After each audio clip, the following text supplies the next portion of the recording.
আসসালামু আলাইকুম। আমি জিনিয়া সুলতানা আছি আপনাদের সঙ্গে আবারও নতুন দিনে নতুন একটি ব্লগ শেয়ার করতে যাচ্ছি। আজকের ভিডিও জুড়ে থাকছে মেয়েদের টিকে থাকার লড়াইয়ের গল্প। আশা রাখছি সকলে পুরো ভিডিও জুড়ে আমার সঙ্গেই থাকবে। নারী পারে, তুমি বদলে যাও, বদলে যাবে পুরো পৃথিবী। কেউ তোমাকে তার জীবন থেকে হারিয়ে ফেলবে বলে ভয় পাচ্ছ? তার অন্যায়গুলো মেনে নিয়ে নিয়ে নিজে কাঁদছ?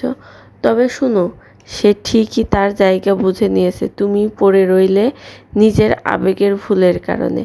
এবার শোনো, মানুষ স্বপ্ন দেখে নিজের জন্য, অন্যকে স্বপ্ন দেখায় সেটাও নিজের জন্য, কিন্তু কেউ কারো স্বপ্ন পূরণে দিন পাড়ি দেয় না। তুমি তার স্বপ্নে তখন আসো যখন স্বপ্নটা তার। হয়তো কখনো কখনো স্বপ্নগুলো মিলে যায়, দুটো মানুষ এক কল্পনায় স্বপ্নগুলো জোড়া লাগায়, কিন্তু দিন শেষে যার যার স্বপ্ন তার তার কাছে। আজ যে তোমাকে তার স্বপ্নের অংশ করে নিয়েছে, কাল সেই স্বপ্ন পূরণেই সে তোমাকে ফেলে দেবে। কেউ যখন তোমায় স্বপ্ন দেখায়, ভেবে নিও না স্বপ্নগুলো তোমার, তুমি সেই স্বপ্নের সামান্য কিছু অংশ মাত্র। সামান্য হেরফের হলে দেখবা স্বপ্নগুলো ঠিকই আছে, তুমি সেই স্বপ্নে আর নেই। কখনো অন্যের স্বপ্ন পূরণে নিজের স্বপ্ন ছেড়ে দিও না। দুটি স্বপ্ন মিলে গেলে পাশাপাশি চলো, যদি কখনো না মেলে মানুষটার সাথে আপোষ করো, নিজের স্বপ্নের সাথে না। স্বপ্ন বেচে দিয়ে থাকলে কিনে নেবে সেই স্বপ্নের হাটে, সে তোমাকে বেচে দেবে।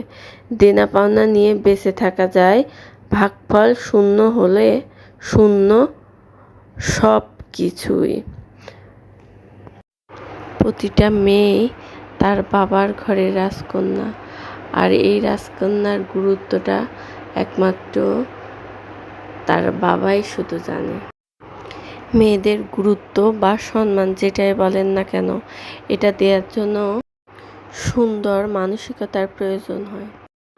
তবে আমাদের সমাজে কিছু মেরুদণ্ডহীন মানুষ যারা মেয়েদেরকে সবসময় ছোট করতেই জানে।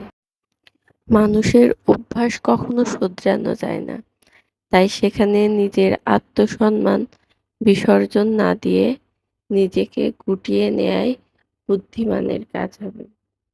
যেখানে মেয়েদের কোনো গুরুত্ব বা সম্মান থাকে না, সেখানে আর যাই হোক ভালোবাসা থাকতে পারে না। অন্যের করা নিজের সম্পর্কে বাজে মন্তব্যে নিজেকে বিলিয়ে না দিয়ে নিজেকে ভালো রাখার জন্য সর্বোত্তম পথ অবলম্বন করা উচিত।